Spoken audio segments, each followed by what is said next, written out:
Can I tell you something more soul-crushing than a bad relationship?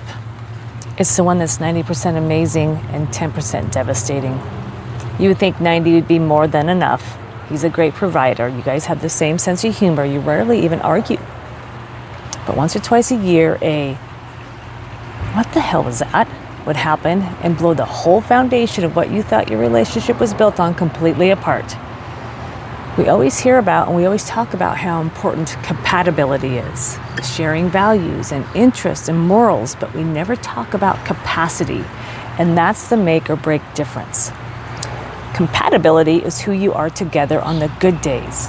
That's how you fall in love. Capacity is what happens on the hard ones. And I'm not talking about a coffee cup that doesn't get put away or socks on the floor. Everyone has some sort of that. I'm talking about things that break your heart. So what if you find out that your partner got on a dating app once or twice a year? I mean, it's 2 times a year, right? The other 363 days are great. Would you consider that a great marriage? No, I don't think you would. Now exchange that example with something more subtle but still devastating. Maybe it's divorce threats and silent treatments and degrading you. Even if it only happens twice a year, it changed everything you thought about your partner and your relationship. You begin to question everything, and what's worse, your security is gone. Your foundation is gone. And you aren't wondering if it's going to happen again. You start waiting for when. The when is how walking on eggshells and anxiety begins. This is what steals your joy, your peace, and how you eventually lose your sparkle. That is what soul erosion looks like in a mostly great relationship. Then one day you look in the mirror and you don't even recognize the person looking back.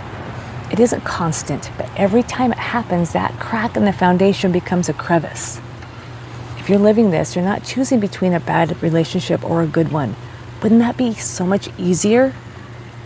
You're choosing between a relationship that looks mostly good and the parts of yourself that you've been slowly losing. Because when your peace is constantly interrupted, when your security is repeatedly shattered, when you're always waiting for the next crack in the foundation, it costs you something. It costs you your joy, your confidence, your peace, and eventually it costs you your soul. Choose your soul.